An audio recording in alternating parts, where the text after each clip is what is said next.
ಹೇಳ್ತಾ ಇದ್ದಾರೆ ದೃಢೀಕರಣ ಪತ್ರವನ್ನು ಅದು ತಪ್ಪಿಸ್ಬೇಕು, ತಪ್ಪದು ಅಂತೇಳಿ ಅದಕ್ಕೆ ಹೋರಾಟ ಮಾಡ್ತೀವಿ ಅಂತೇಳಿ ಹೇಳ್ತಾ ಇದ್ದಾರೆ. ಯಾಕಂದ್ರೆ ಈ ನೆಲೆಯಲ್ಲಿ ಏನಪ್ಪ ಅಂದ್ರೆ ಒಂದು ದೊಡ್ಡದಂಥ ಒಂದು ಸಂಘರ್ಷ ಸ್ಟಾರ್ಟ್ ಆಗಿಬಿಡೋದು.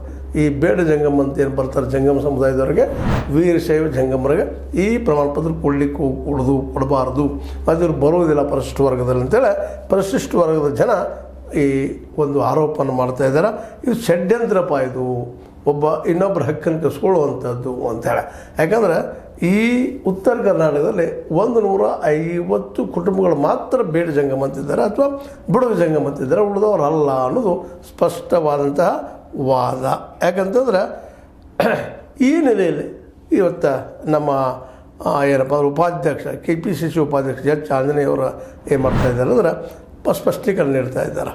ಬೇಟೆಯಾಡುವ ಬೇಡ ಜಂಗಮ ಬುಡಗ ಜಂಗಮ ಸಮುದಾಯದ 150 ಕುಟುಂಬಗಳಷ್ಟೇ ಕಲ್ಯಾಣ ಕರ್ನಾಟಕ ಭಾಗದಲ್ಲಿವೆ. ಕೆಲವರು ಜಂಗಮ ಪದ ಬಳಸಿ ಪರಿಶಿಷ್ಟ ಹಕ್ಕು ಕಚ್ಚುತ್ತಿದ್ದಾರೆ, ಇದಕ್ಕೆ ಅವಕಾಶ ಕೊಡುವುದಿಲ್ಲ. ಈ ಕುರಿತು ಆಯೋಗಕ್ಕೆ ದೂರು ನೀಡುತ್ತಿದ್ದೇವೆ, ಸ್ಪಷ್ಟವಾಗಿ ಕೊಡೋದು ಇವರಲ್ಲ ಅಂಥೇಳಿ ನಮ್ಮ ಎಚ್ ಆಂಜನೇಯ ಅವರು ಹೇಳ್ತಾ ಇದ್ದಾರೆ. ಇವರು ಅನಗತ್ಯ ಗೊಂದಲ ಸೃಷ್ಟಿ ಮಾಡ್ತಾ ಇದ್ದಾರಂತ. ಮತ್ತು ಕೊನೆಗೆ ಇನ್ನೊಂದಿಷ್ಟು ಏನು ಒಂದು ಪ್ರಕಟಣೆಯಲ್ಲಿ ಏನು ಹೇಳ್ತಾರಪ್ಪ ಅಂತಂದರೆ, ನಮ್ಮ ಜಂಗಮ ಸಮುದಾಯದವರು ಒಂದು ಏನು ಮಾಡ್ಕೊಂಡಿದ್ದಾರೆ, ಜಂಗಮ ಚಿತ್ರದುರ್ಗ ಜಿಲ್ಲಾ ಬೇಡ ಜಂಗಮ ಸಮಾಜ ಸಂಸ್ಥೆ ಏನು ಹೇಳ್ತದೆ, ಅವ್ರು ಏನು ಕೇಳಂತ ಹೇಳಿದಾರೆ ಅಂದ್ರೆ, ದತ್ತಾಂಶ ಏನು ಸಂಗ್ರಹ ಮಾಡಲಿಕ್ಕೆ ಬಂದಿರ್ತಾರೆ ಅವರಿಗೆ ಅವರು ಗುರುತಿನ ಚೀಟಿ ಪಡೆದುಕೊಳ್ಳ್ರಿ, ಯಾರವರು ಅಂತೇಳಿ.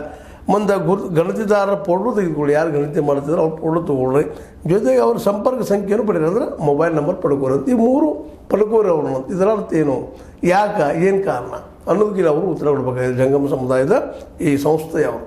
ಯಾಕೆ ಅವ್ರ ಫೋಟೋ ನಿಮಗೆ ಅದಕ್ಕೆ ಬೇಕಾಗಿದೆ, ಅವ್ರನ್ನ ಅನುಸರಿಸಲುವಾಗಿ ಬೆದರಿಸಲುವಾಗಿ ಗುರುತಿನ ಚೀಟಿ ಯಾಕೆ ತೊಗೊಳ್ತಾ ಇದ್ದೀರಿ ಅವ್ರದ್ದು? ಗುರುತಿನ ಚೀಟಿ ಅಂದರೆ ನಿಮ್ಗೆ ಗೊತ್ತಲ್ಲ, ವಿಶೇಷವಾಗಿ ಆಧಾರ್ ಕಾರ್ಡ ಮತ್ತು ಜೊತೆಗೆ ಫೋಟೋ, ಅದ್ರ ಜೊತೆಗೆ ಮತ್ತು ಮ್ಯಾಲೆ ಫೋನ್ ನಂಬರ್ ತೊಗೊಳ್ರಿ ಅಂತ ಹೇಳ್ತಾ ಇದ್ದೀರಿ. ಇದೇನು ನಿಮ್ಮದು ಧಮಕಿ ಕೊಡ್ತಾ ಇದ್ದೀರಿ ಅಂತೇಳಿ ಈ ಪರಿಶಿಷ್ಟ ವರ್ಗದ ಜನ ಪ್ರಶ್ನೆ ಮಾಡ್ತಾ ಇದ್ದಾರೆ. ಇದು ತಪ್ಪು, ಬೆಳೆಸುವಂಥದ್ದಲ್ಲ. ದೊಡ್ಡ ಸಮುದಾಯದ ಜಂಗಮ ಸಮುದಾಯ ವೀರಶೈವರ ಗುರುಗಳು ಹೌದವರು, ಅವ್ರು